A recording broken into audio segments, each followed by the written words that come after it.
What is going on, guys? JD from New York here. Thank you so much for tuning back into the channel. Off the Script, episode 138, part number 3 for your Sunday, No Mercy Sunday, October 9th, 2016. Oh, JD.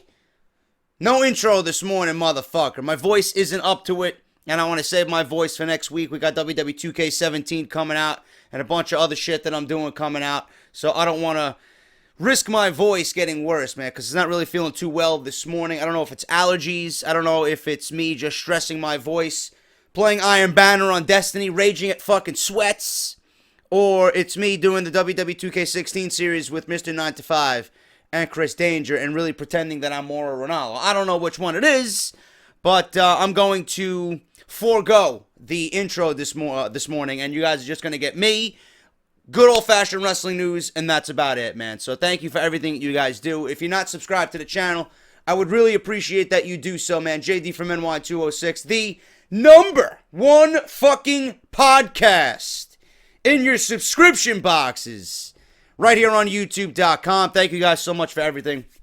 If you're not following me on Twitter, please do so. I will be tweeting live all night long for No Mercy on the WWE Network. That's at JD from NY206. If you guys want to support the podcast, thank you to everybody that pledged yesterday, man. I got your notifications. Thank you so much. If you guys want to pledge to the podcast and donate to the podcast on a monthly basis, Patreon.com is the best way to do that. That's Patreon.com/JD from NY206. You got a whole bunch of prizes and perks and tiers there. So make sure you guys take advantage of that.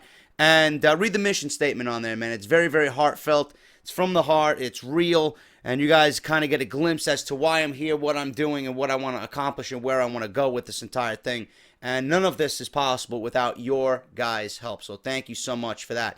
If you don't want to do that on a monthly basis, man, if it's too much for you because it's never an obligation, barbershopwindow.com. All you got to do is go to barbershopwindow.com, come to the homepage, man, go to the search bar and type in Off The Script. You're going to be taken right to my online shop, my personal online shop. We are an official partner. We are partnered with Barbershop Window, man. So make sure you guys get your official merchandise, your official JD merchandise. Get off my TV. There's 4 versions. And then you got the Goon City t-shirt, which is a take on Brock Lesnar's Suplex City, but it's got Goon City on it. Fucking awesome. And then you guys got the gray original Off The Script logo t-shirt. $19.99 for all those shirts. They ship worldwide. So make sure you guys get your shirt today. It's also a great way to support the show. My friends over at WrestleRumble.com, man, make sure you guys are keeping an eye on WrestleRumble.com. They do have a pick'em planned for Hell in a Cell, WWE Raw's second exclusive brand pay-per-view. So make sure you guys are doing that. Cash prizes. Going to be a fun time for WrestleRumble.com. Loot Crate. Loot Crate's got the WWE Slam Crate coming out. And you guys know this is going to be a big deal, man. You guys got a couple more days to get on board with Slam Crate. But I'm here to save your money, man. If you guys want to sign up for it, it's an officially licensed WWE product, and you know it's going to be fucking beast. All you got to do is go to the link that I provide down below in the description at the very top, and then use the coupon code JD from NY at checkout, man. Whichever tier. There's 3 different subscriptions that you guys can choose from. Whichever one you want to choose, I'm going to save you money. JD from NY is the 10% discount code. Go check it out. Save yourself some money, man. And my friends over at WrestleCrate.com, right now, they are the undisputed kings of the pro wrestling-based subscription service, man. You guys are going to get Mattel action figures, Funko Pop, which is wildly popular, as you guys can see behind me. I got almost all of them motherfuckers. I think I'm missing maybe 5 or 6 Funko WWE. You guys got autograph pictures from the best independent names in the business today. Comic books, trading cards, t-shirts from Pro Wrestling Tees, Barbershop Window, and 1 Hour Tees, man. You know that when they get t-shirts from Barbershop Window and Pro Wrestling Tees, they are the best quality shirts money can buy, man. Those shirts, realistically, are more alone than the entire crate that you're getting, man. Unfucking believable. What a value. What a fucking value. So make sure you guys check them out. WrestleCrate.com and on Twitter at WrestleCrates and use the coupon code JDSENTME for an instant 10% off. And just for you guys, I got 2 more things coming up.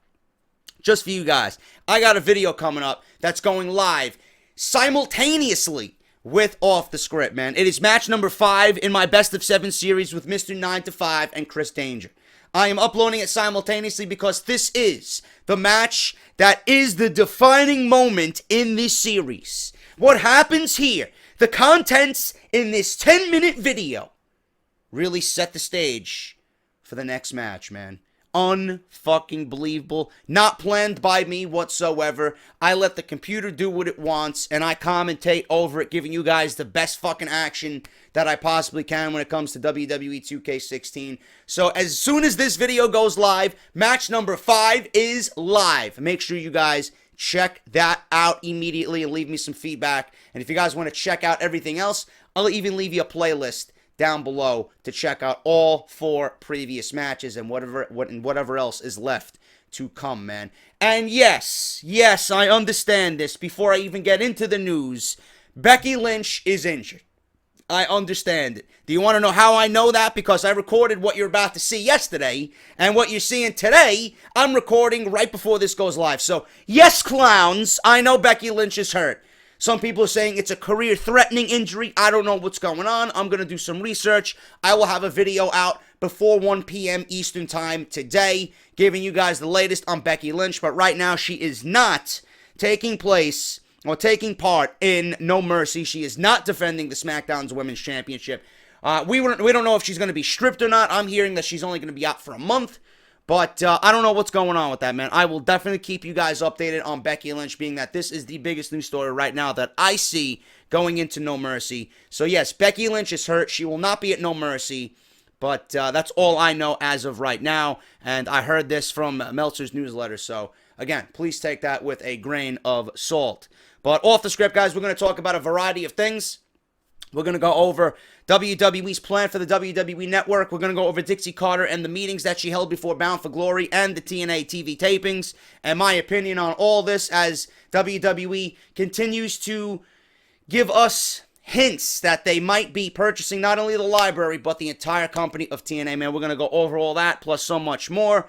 Thank you for everything. If you enjoyed the video, hit that thumbs up, and I will see you guys for more news and rumors this Sunday with Becky Lynch and everything concerning No Mercy, man. Let's get into the news. I'll see you guys in a little bit. JD from New York, 206. It's time for Off The Script. Big Show and Ryback, Strowman and Roman. Get off my fucking TV and save me the misery. And all you fucking goons, grab a cold beer. The man of the hour is finally here. JD from New York, 206. It's time for Off The Script. JD from New York, 206. It's time for Off The Script.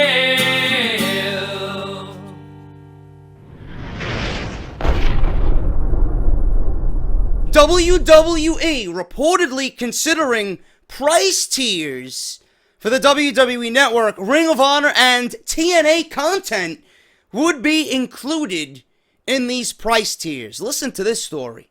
The WWE is conducting market research that could possibly lead to a price tier system and expanded library content for the WWE Network. A recent survey was sent out by the company shows this information. There would be 4 different tiers which offer viewers different types of access to the WWE Network. A free tier would be the subscriber's first choice. It would include video clips of 5 minutes or less and up to 5 hours of viewing the video archive. The content would include commercials, but would be available on all major devices, while live streams would be included in this plan. Pay-per-views, NXT, and the Cruiserweight Classic, which appears to be returning, would be blacked out. The first paid tier would be $4.99 per month, which would include the 4 major pay-per-views, the Royal Rumble, WrestleMania, SummerSlam, and Survivor Series. Much like the free tier, NXT would not be part of the live stream, but subscribers would have access to NXT on demand. Commercials would be limited, but this plan would only be available for smartphones and tablets. The second tier would be $9.99 per month and is similar to the first paid tier but offers more flexibility. Commercials would be limited, but this plan would be available on all major devices. The Cruiserweight Classic is mentioned in this plan once again, stating fans would see new weekly episodes. As Wrestling News points out, this could mean that the show returns as a fixture on the network and not as an annual tournament. The final and the most lucrative tier would be $14.99 per month. It would include footage of promotions outside of the WWE and not feature commercials. It would also include perks such as early ticket access to events, offline content downloads, small group online chats, second screen content and invites to in-person VIP meetups, as can be seen with the chart that's been floating around from this questionnaire, which I have not been able to get my hands on. TNA and Ring of Honor are specifically mentioned as promotions that may be featured on the network in this tier. The image that was seen runs down all of these tiers. Dave Meltzer of the Wrestling Observer reported that there are rumblings about WWE and Ring of Honor possibly being in talks about being on the WWE Network. It's unclear if these talks are about Ring of Honor's library or airing their live events, similar to UFC Fight Pass, which airs other promotions' live shows. It's been reported throughout the week that WWE and TNA have been in talks about TNA's video library, and the company's been going through a rough financial patch, which is very well documented, and is currently in the midst of major executive changes. My man Justin LaBar of Upgroove tweeted, that's where he is now working out of. He's got his own blog on Upgroove. He tweeted on October 5th that WWE was set to buy TNA's library. He added that a new majority owner would be named. Now, he has several connections, so if it's coming from LaBar, if there's one thing I know about him, he will never discuss anything that is not at least somewhat factual. So I know if it's coming from LaBar, it's very, very credible, okay? However, the rumor that was debunked is that one. Current TNA chairman Dixie Carter and executive Bob Ryder, they've debunked everything. They've debunked everything that LaBar said. They've debunked everything that Meltzer has said. Everything about WWE purchasing the video library for now, it's been debunked by Carter and Bob Ryder. However, talks between WWE and TNA appear ongoing, and a recent report from Dave Meltzer stated that TNA executive John Gaburik and WWE producer Kevin Dunn met this week to discuss a potential sale of the TNA video library, since WWE has forged relationships with companies such as Evolve and Progress Wrestling. There is a possibility content from these other federations and other promotions could also be included in this proposed WWE Network overhaul. This is just a way for WWE to build their empire, man. And honestly, if you are WWE, if you are Vince McMahon, if you're Triple H and anybody associated with the company right now, it's hard to argue that they want to do this, man. It's hard to argue against them. This for us fans is amazing, man. You know what you could do with $14.99. I mean, I'm paying $9.99 for the network right now because I extensively watch the network every day. You know, whether it's old school pay-per-views. I mean, it's foolish not to buy into the network. You have literally every WWF, WWE pay-per-view ever, WCW, ECW, NXT, TakeOver, all these pay-per-views. Why spend $54.99 when you could watch everything for $9.99, man? It's foolish. It is absolutely foolish. I am with the network. It is the best money that I'm spending right now, clearly. With all the original content, pay-per-views, NXT, Cruiserweight Classic, TakeOver, you name it, man. WWE Network is where it's at right now, and it's only going to get better. If they do something like this, they already have my money, man. $14.99, another $5 per month to get TNA content, Ring of Honor content, possible Ring of Honor pay-per-views and live shows, Evolve, Progress Wrestling. I mean, this is unbelievable. I mean, obviously, if you're looking at it from outside of the WWE bubble, you're probably thinking, well, this is the way WWE is going to pretty much monopolize the entire wrestling industry, man. If we love Ring of Honor and TNA and Evolve and all these other federations, WWE is pretty much closing the fucking walls on everybody. And the only way to see this content, and the only way to see this content, which you could probably view on YouTube and Daily Motion and all these other places, WWE is going to fucking put a crackdown on everything, and you're going to have to buy into the network if you want to see everything you've been seeing right now for free. You can't argue with Vince McMahon. This, to me, is a great deal. This, to me, is exciting. I would love for this to actually happen. You know? Now, with TNA, WWE might have jumped the gun here. You know? They're making it no secret that they're in it for the TNA library. They may go a step further and buy the entire company, man. I just don't know yet. I just don't know yet. We will talk about that in a second with TNA. Because they conducted interviews stating that, listen, WWE, if we're in a bidding war with WWE, nobody's going to outbid Vince McMahon. And then Billy Corgan stating that Vince McMahon has been in talks and in negotiations for TNA. And then Dixie Carter and Bob Ryder coming out on Twitter blatantly saying that all this bullshit that you're hearing on Twitter and with Meltzer and the dirt sheets and all these sources, it's all bullshit. You know? They don't want to let the cat out of the bag, which I have a fucking problem with. They don't want to inform not only the public, they don't even want to inform their own fucking talent. I mean, that's complete fucking and utter bullshit. That you don't want to at least shed some light on this situation, and their wrestlers have to find out through a fucking dirt sheet what's going on. You know? Imagine that. They gotta fucking go through a Dave Meltzer or a fucking reporter or someone who works for a dirt sheet to find out what's going on in their own company because Dixie Carter didn't give them the proper information. Man, that's fucked up. That's fucked up. But as far as this goes, this is a fucking golden deal, man. $5 extra per month out of my wallet to get all this shit? Sign me up. Sign me up. I know fans of those other products are going to complain about it because WWE is buying in and they're closing the fucking walls on everybody. And the only way to see your favorite content, your favorite superstars, and your favorite videos are going to be through the WWE Network. You're going to be forced to buy the network if WWE monopolizes the entire fucking wrestling industry in the United States. I would not be shocked if this happens. And UFC is already doing this with Fight Pass, like this report stated. Who's to say WWE doesn't follow in their footsteps, man? This is a great business model. They want to take the network, which is successful. Vince McMahon's network is successful, man. 1.5 to 1.7 million subscribers on the network. It's only going to get better from there, man. And they have to keep making it better. They have to give people a reason to buy the network. You know, all these free months and free trials every month to test the network. They're pumping out new shows, which is great. NXT every week, TakeOver, the Cruiserweight Classic was more than enough for people to buy into the network, man. That was the best show in WWE all year for 2016. But if this actually happens, I think WWE Network and the subscribers are going to double.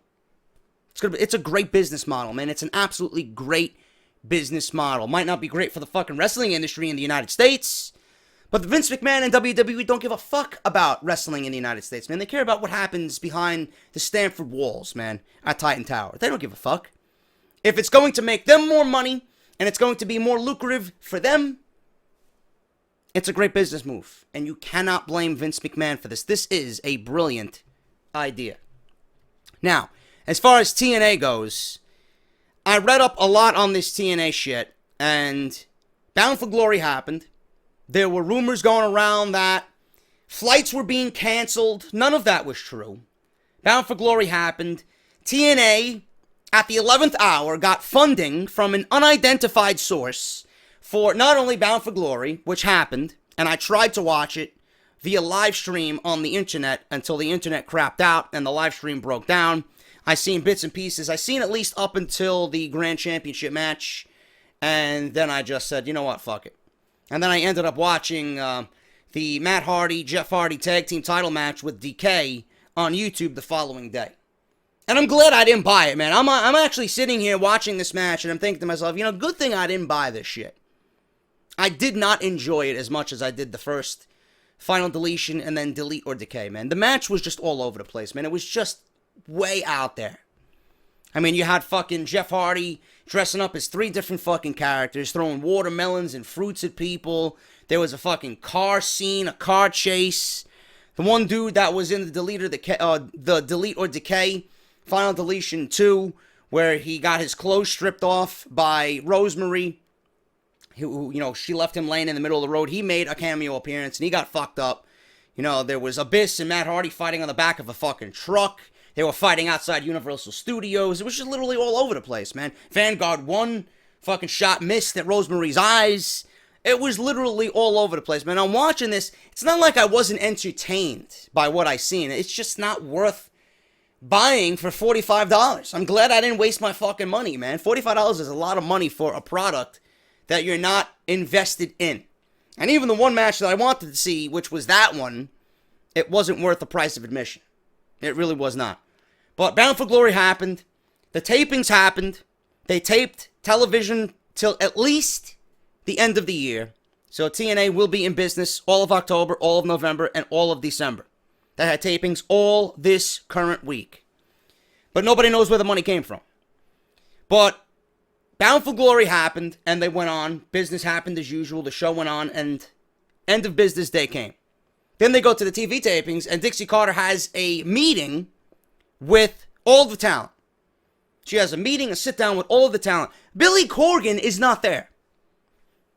If this man, and I really don't understand why after I'm reading everything about this particular story, that Billy Corgan wants the company, he wants full control of the company. I'm hearing the people within TNA, the talent, want Billy to take control of the company. They want it in new hands. He's got fresh ideas. He's dedicated. He's motivated. He's got a passion for the business. He wants to completely change everything. Possible name change. Just a clean slate, clean restart. Dixie Carter held these meetings without Billy Corgan. If this guy is vying to buy the company, and he's so involved in this process, why is he not there speaking to the talent? Who the fuck knows what Dixie Carter is telling them? You know? Dixie Carter might be telling them something completely different than what's going on in the meetings with Billy Corgan. I don't understand if this guy is willing to shell out his own money to buy this company that is in huge debt already, which is another reason why I don't understand why he would do it. He must really love TNA. I know he's a big wrestling guy, but he really must love what's going on at Universal Studios, man. I don't know what he is thinking right now. With all the debt that they have, with all the months of back pay, and all the money they owe to different people, production, talent, staff, all these other fucking companies, you know? They gotta give this money back. They gotta pay their talent. They gotta pay for production. They gotta pay Universal Studios. Literally everybody. They are in debt, and Billy Corgan is taking on all of this. Why would he take on all of this for TNA? Out of his own pocket. Doesn't sound like a smart business move if you ask me. I know, I wouldn't do it. I wouldn't do it at all, man. I wouldn't come anywhere close to this deal.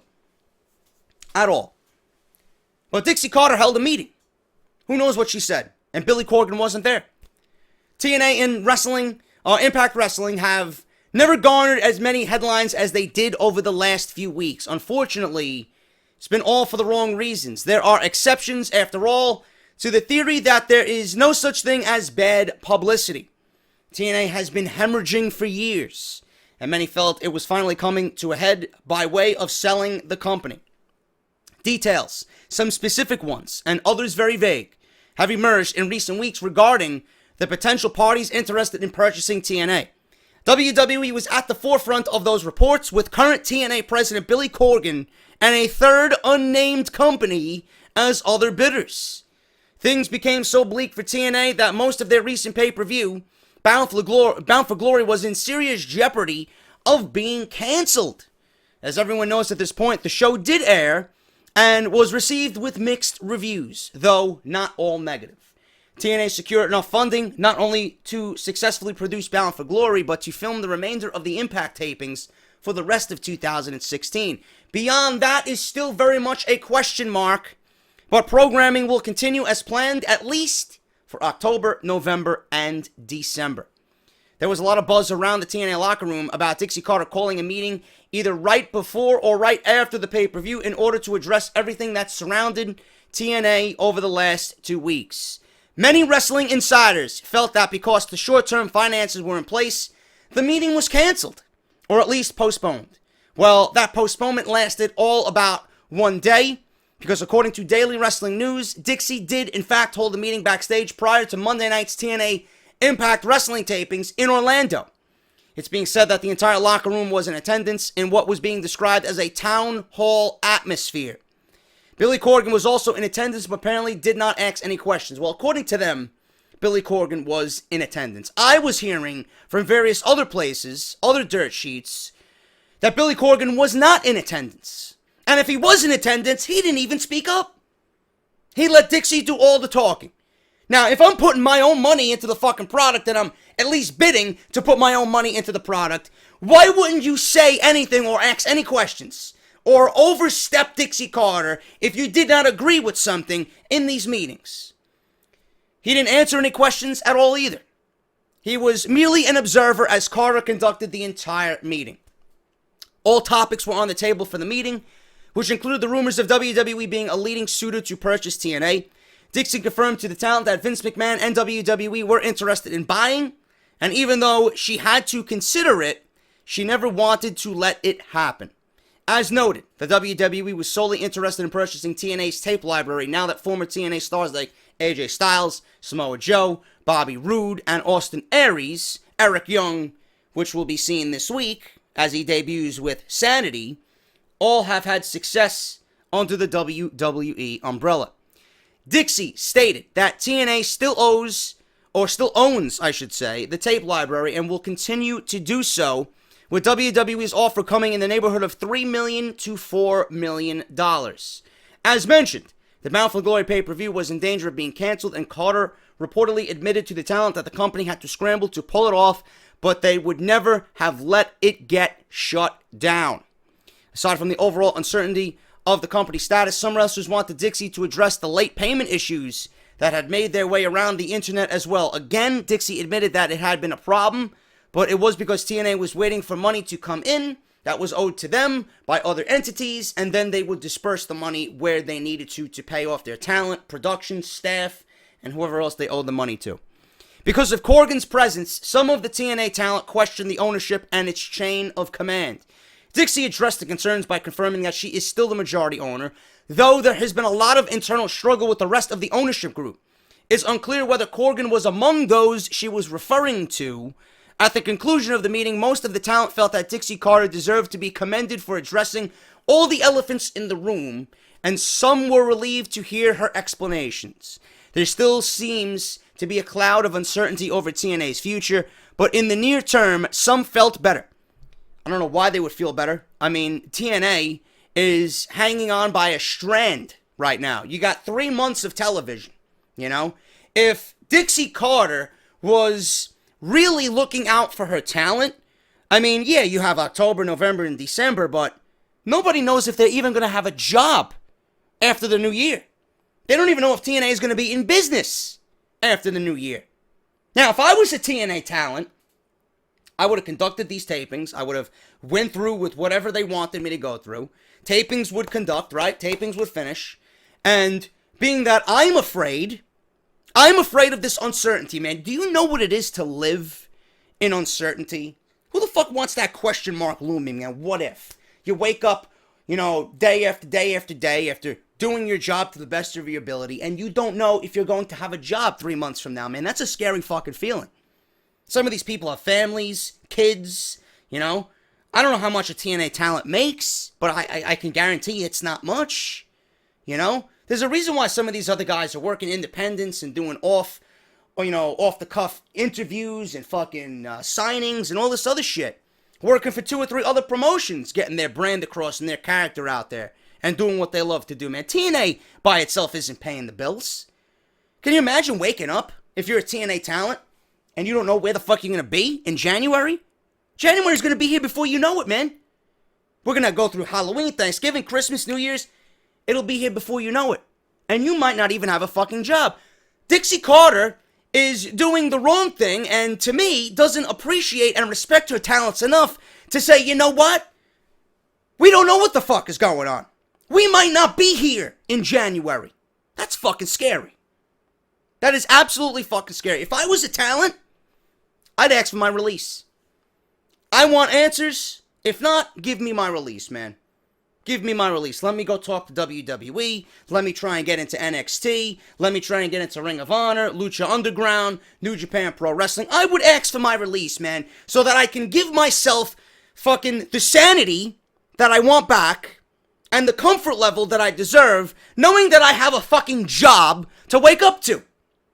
Some of these people don't know if they're going to go back to work. That's fucked up. So Dixie Carter should allow everybody to air their grievances and say, you know what? I don't want to be a part of this anymore, man. But no, it's all about TNA. It's all about the fucking TNA brand, which is a dying fucking sinking ship, and it's all about Dixie Carter, right? It's all about Dixie Carter. I'm also hearing rumors that Dixie Carter really isn't fond of Billy Corgan, you know?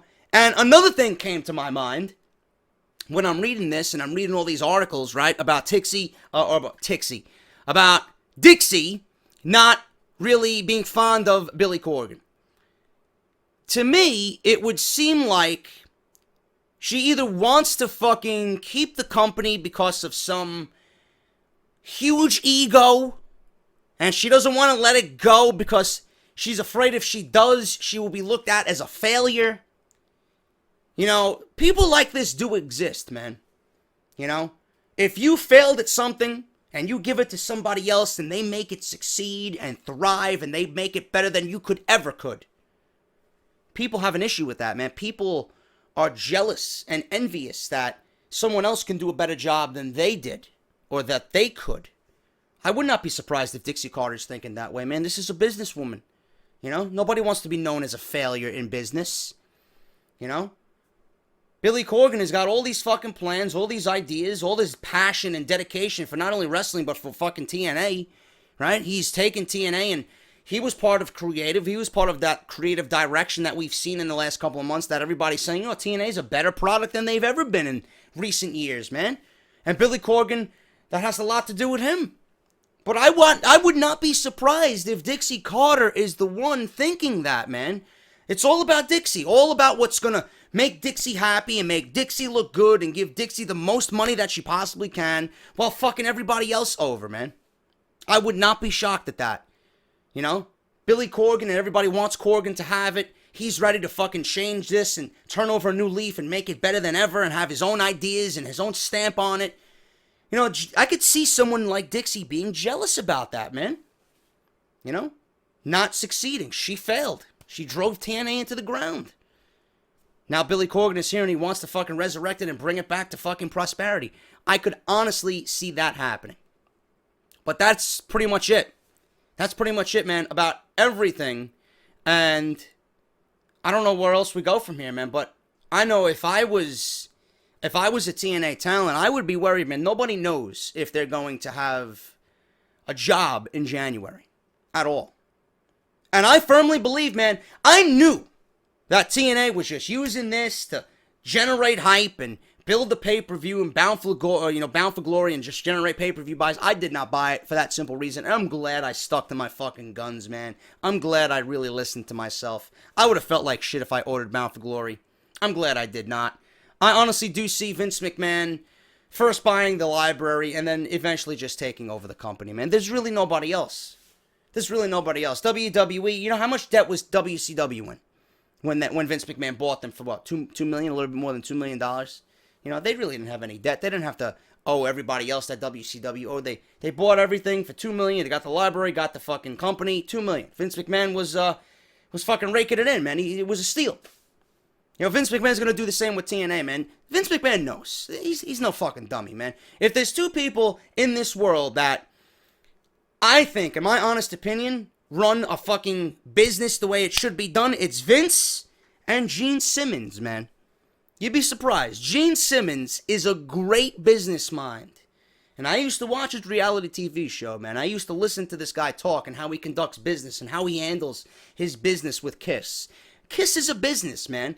And Gene knows what's best for business and him and his family and the brand and the band. Vince McMahon is the same way, man. If Vince McMahon is being talked about purchasing TNA, he's going to drag this out so that he can get the absolute best price out of this because he knows nobody else is going to outbid him. If Vince wants it, he will have it. He's not going to pay $3 million for the tape library. He's not going to pay $4 million for the tape library when he bought everything about WCW for $2 million. It's foolish. Vince is going to buy the library, buy the company for less than what he paid for WCW, and he's going to own TNA. That's where it's going to go, and I firmly believe that is where they are headed. That's just my opinion on it. We'll see what happens. But as of right now, you TNA fans, you got television for 3 months. Deal with that. Worry about it when January comes. You might be out of a promotion. And Vince will move TNA right over to the WWE Network. This is an interesting story, man. I really don't even know what to think about this. I honestly, today I seen Del Rio on What Culture Pro Wrestling. And he was wrestling. So, I mean, if the guy was fucking stabbed, what is this guy doing wrestling? I don't know what's going on here. I don't know if this is like April Fool's fucking 7 months late. I don't know what the fuck's going on. But former WWE superstar Alberto Del Rio got stabbed last weekend, making him the second stabbing victim with former superstar status this week. Unlike Jamie Noble's situation, there's a lot of speculation surrounding what happened with Del Rio, and many fans wonder if the story is true at this point in time. MLW Radio reported originally that Del Rio, now going by Alberto El Patron, was stabbed several times by a man after he hit Del Rio's car by accident in San Antonio, Texas this past Saturday. Of course, the two drivers exited their vehicles and had words. This led the man to reportedly pulling out a knife. Del Rio would then turn to leave because he had to catch a flight to make it to a AAA wrestling show on Sunday. However, before he could do so, the man stabbed Del Rio from behind, according to the report. They would end up on the ground, where Del Rio would manage to get the knife away from the man. Before Del Rio could stop him, he would escape his vehicle, or in his vehicle. Witnesses apparently saw the attack and got the man's license plate, and police were called. A report was also filed due to the incident. Now, this is where the weird part comes in, man. Afterward, regarding the story, according to both the Wrestling Observer and Pro Wrestling Sheet, Ryan Satin, listen to this fucking story.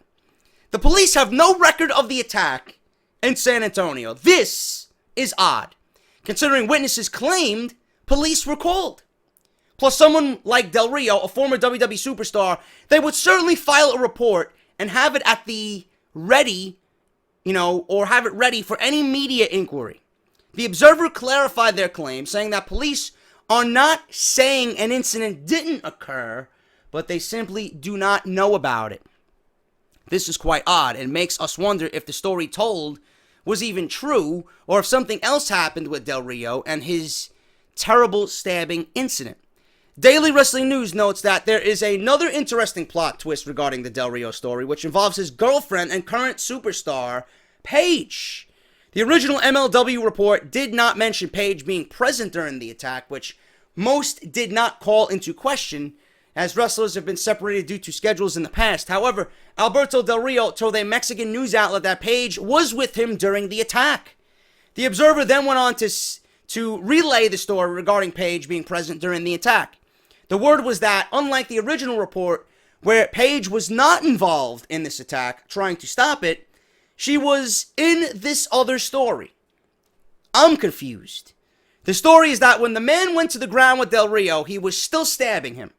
Paige would then jump in to help, and the man would throw her out of the way.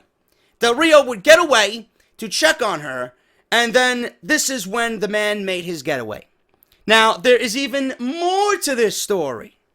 I'm confused. The report, an outlet out of Mexico, or not the report, the record, I should say, the report from the record. This is an outlet in Mexico that work out of Mexico. They claim to have spoken to Del Rio, and he has told them that he and Paige were attacked by a drunken, homeless man in the parking lot of a restaurant. Their story also claims that the man left on foot when Del Rio went to check on Paige after she was assaulted and not in a vehicle of any kind. This is strange considering the other story that said the exact opposite. Also, this outlet, as well as PW Insider, cannot find a legitimate filing for this stabbing. For those unaware, typically when someone comes into a hospital with a gunshot or stab wound, a report is usually always filed to make sure the person who committed the crime can be found. Of course, some cannot always speak due to injuries sustained during an attack, but Alberto Del Rio would have been fine. This calls into question a couple of things. Firstly, Del Rio claims that his cell phone was lost in the attack, and he was unable to make a call to AAA Wrestling to tell them about the issue until Monday. This is odd, as a hospital or hotel would have had a phone if he truly needed to call AAA officials. On top of this, if Paige was present, her cell would have been used to notify AAA as well before this, as she certainly would have international calling if the hospital and hotel did not. Clearly, a stabbing of sorts had to have happened, as Del Rio's arm was messed up pretty badly. The question is if the story was true or if something else happened to him that he isn't telling people. If police were not called or have a report, this means he didn't want to lie to the police or face any possible issues. However, he could lie to AAA officials and the word without facing any legal troubles for it. Maybe a PR hit could happen, but that is about it. The question remains, did an attack even happen? Also, what was the deal with Paige? Was she involved in this incident? And what happened to her? You know, maybe Del Rio didn't want to talk about it until later on. Was he in such a shock that he didn't want the whole story to be made out the way it was? Or he didn't want the news article to break and, get back to Mexico? Are there many things to wonder about here? And hopefully some of these questions will be answered soon. While it was doubtful that they would, WWE is yet to release a statement on Del Rio or Paige, if that, regarding this issue. Honestly, there was pictures of this. I don't think they were photoshopped. I don't know. I mean, unless they were, I doubt it. I don't see why Del Rio wouldn't be making a AAA appearance. He's just fresh off his WWE release that he asked for. I don't see why he would not not want to make a scheduled appearance. I mean, he's made everything else so far. He's done shit with What Culture. He's made appearances here and there, interviews, and he explained his reasons for why he wanted out of WWE. I don't see why he would want to miss a AAA show. Obviously, due to the pictures, I believe the pictures are legitimate. I believe there was a stabbing of sorts. I don't know the reason for this runaround and these fucking multiple stories. Maybe Del Rio was trying to look out for Paige, and he didn't want anything from her job standpoint to be in jeopardy with an issue like this. I don't know. I really don't know what's going on here. I'm confused just reading this, man. It's tough for me to figure out why. Ryan Satin of Pro Wrestling Sheet, a beast, he actually called the San Antonio police and they have no record of this happening. But we've seen pictures of Del Rio being stabbed on the head, on the arm. He was fucked up. But I don't see why there would be lying all over the place in regards to this. I really don't. Maybe he was looking out for AAA. Maybe he was looking out for Paige. I don't know. But I do believe there was a stabbing incident here. Something happened. I just don't get the reason for lying. I really don't. Hopefully we will find out what is going on in the coming weeks with this story. Don't want to burst your bubbles. Rumor killer, real quick, on Paul Heyman working on WWE Creative. We talked about this last week. I'm not sure where this rumor started, but there is nothing to the rumor about Paul Heyman working on WWE Creative for the company. Dave Meltzer confirmed this story this week and that it was false. At this stage of his life, with so many projects going on, I don't see Paul Heyman taking a backstage role with WWE, says Dave Meltzer. Outside of WWE, Heyman owns the Heyman Hustle website and works with his partner Mitchell Stewart at the Looking for Larry agency. The New York-based agency has helped launch successful campaigns for several major companies, including 2K Sports, and this year they've teamed up with the Hard Rock Hotel and Casino in Las Vegas to do a viral promotion for their Rehab Pool Bikini Invitational. It's a shame that the story is not true because WWE could really use his mind on creative in this terrible situation that Monday Night Raw seems to be in right now. But that is a rumor killer. Dave Meltzer says that nothing of the sorts with Paul Heyman and creative is in the works. It is merely a rumor. Doesn't know where the rumor got started. And finally, guys, I might have a part 4 on Off the Script. For you guys listening on YouTube, I might have a part 4. Some of the people that are listening on iTunes, whatever you don't hear this weekend, I will include on next week's show. Okay, but there will be a part 4 for you YouTube guys. I just want to end the show. I got 3 other stories here that I do want to go over. I'm going to end it with this, man. Big update on the main roster debut of Samoa Joe. WWE NXT star Samoa Joe made a big debut last summer when he got into Kevin Owens' face right around the time Owens was headed to the main roster. The two would face off, but it would not be for the NXT title as WWE did not have Samoa Joe under an exclusive deal at the time. It would take to the end of the year before Joe even got involved in the title picture, and it wasn't until this year that he captured it. Now, Joe would go on to lose the NXT Championship to Nakamura at NXT TakeOver Brooklyn 2 this year, but he did prove that he could be a dominant champion for a while. Now, you can still see Joe run roughshod all over NXT as he pushes WWE NXT General Manager William Regal into giving him a rematch for the NXT title. The plans as of now is to give him that title match when NXT goes to Toronto during Survivor Series weekend. However, he is not set to win the title back as WWE would love to bring him to the main roster. Hopefully Smackdown. Hopefully Smackdown. I don't want to see Joe on Raw. But, again, I'm going to have to burst you guys' bubbles. It's been rumored that Samoa Joe would hit the main roster later this year, so this adds up pretty well, it seems. The question has been how he would make his appearance and against whom. Rewinding back to WWE Raw this past week, Braun Strowman had been beating up local jobbers every single week. Sadly, the big man got tired of taking on random jobbers in Sin Cara and wants some real competition. He demanded WWE Raw General Manager Mick Foley to give him just that in a threatening way. It is good that the big man wants to work with people that are at least somewhere close to him in skill, which fans also want to see at this point because it's completely overdone. While it is nice to see a bigger guy beat up people smaller than him, eventually you want to see the big man get punched in the mouth and figure out he's not the only top dog in the yard. According to Ringside News, this story with Braun Strowman wanting competition will eventually lead to the debut of Samoa Joe, who will be the competition he seeks. This is clearly a very interesting idea and concept, considering Joe has been successful against bigger guys in the past, and could really take the fight to Strowman. Look at the type of animal he is in NXT right now, and you'll see that version of Samoa Joe could beat almost anybody if used the same way on the main roster. But will Monday Night Raw keep Joe in the same light that we see him on NXT? Probably not. Probably not. This is why I want him to go to SmackDown, because SmackDown is almost booked identical to NXT. And SmackDown needs a major heel player. Samoa Joe would be that guy. I have a feeling, and I could say this about anybody, man. You put anybody on Monday Night Raw, they're going to get lost in the shuffle.